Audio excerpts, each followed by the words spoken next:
to see about the hamstring muscles. So first, what are all the things we are going to see in this particular video is, as I said, we are going to see about the hamstring muscles and the features of it. So particularly these muscles have some of the peculiar features that we will be seeing and actions of it, and what are the muscles which comes under the hamstring muscle. So there are four hamstring muscles, that is semitendinous, bicep femoris, and semimembranous and ischial head of adductor magnus, or hamstring part of the adductor magnus. And at last we are going to see the clinical significance too. So first we are going to see what are the hamstring muscles. The muscles which comes under the hamstring muscles are, as I said already, semitendinous muscle, semimembranous muscle, biceps femoris, ischial head of adductor magnus. So the muscles which is presented in the back of the thigh is referred as the hamstring muscles. So all these four muscles are presented at the back of the thigh. Coming to the features, so all the four muscles have some particular similarities and some features. That is, all the hamstring muscles just arises from the ischial tuberosity, which is presented in the hip bone, ischium. Okay, so all are inserted into one of the bones of the leg, that is tibia or fibula. It's going to inserted in that particular bone, and all are supplied by the tibial part of the sciatic nerve. Okay, so the main action of the hamstring muscles is that all four hamstring muscles just do the flexors of the knee and extensor of the hip joint.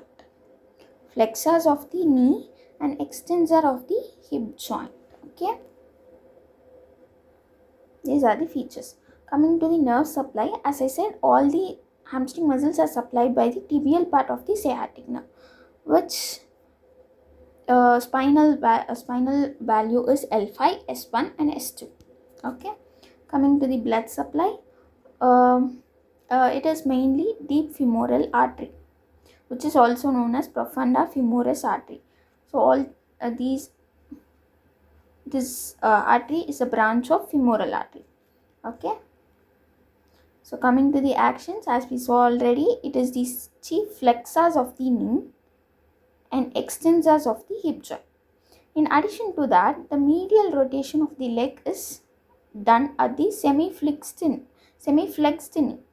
So these are the main action of the hamstring muscles.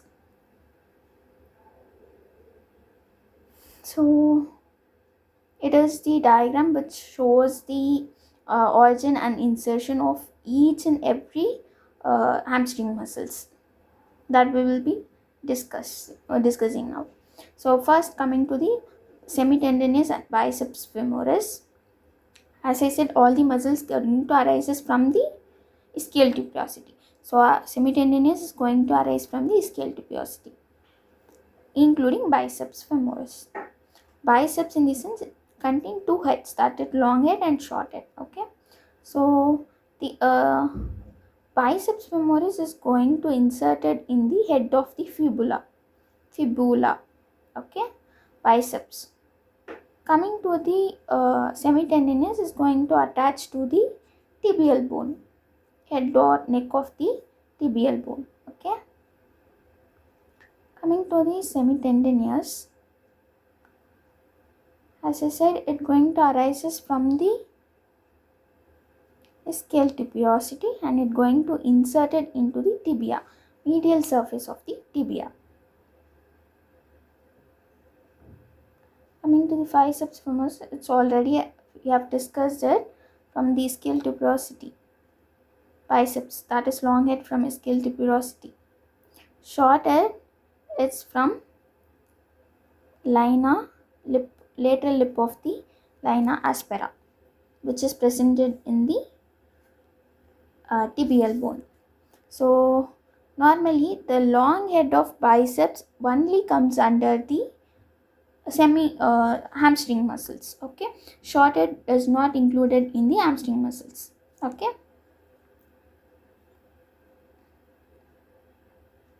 insertion, it's going to insert it into the head of the fibula.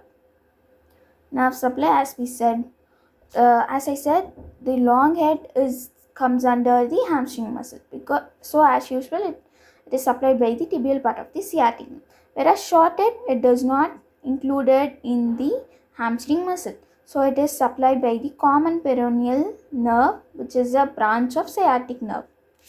Common peroneal nerve. Okay, actions we have seen already. Coming to the semi-membranous, just here you can able to see the origin, upper lateral ischial tuberosity, and gets inserted into the medial condyle of the tibial bone.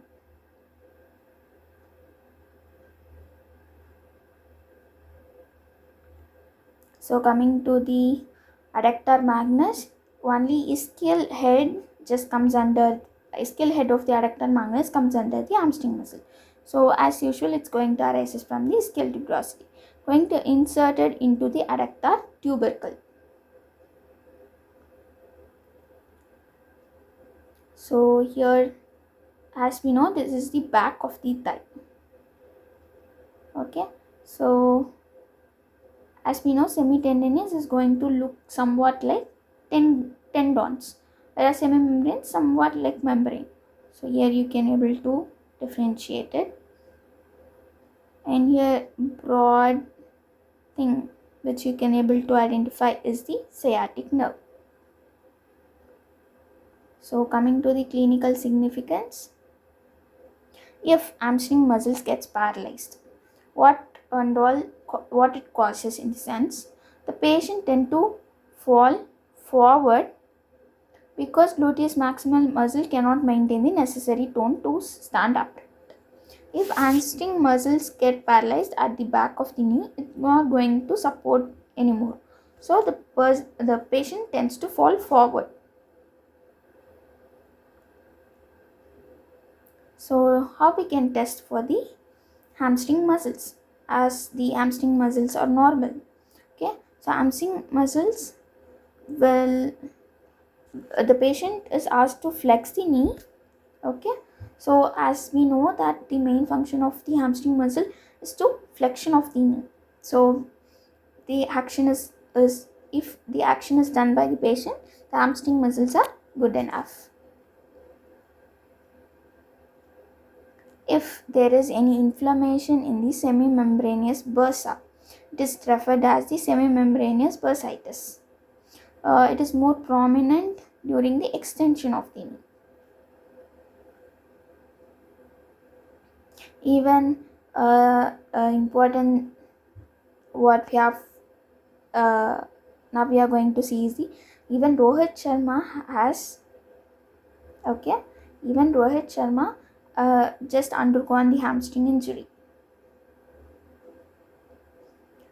So takeaway points, it is the main important thing what we have discussed already. It is like a summary of it. So as we know, why adductor magnus is included in the hamstring muscle, as I said, ischial head of the hamstring muscle is only included. Okay, because adductor magnus is included in the hamstring muscle because tibial collateral ligament. In the knee joint, we will be seeing about this ligament. Normally, it represents the degenerated tendon of this muscle. Adductor magnus muscle is the degenerated tendon, is only the tibial collateral ligament is the degenerated tendon of the adductor magnus muscle, so which is attached below the tibia. So okay, so thank you.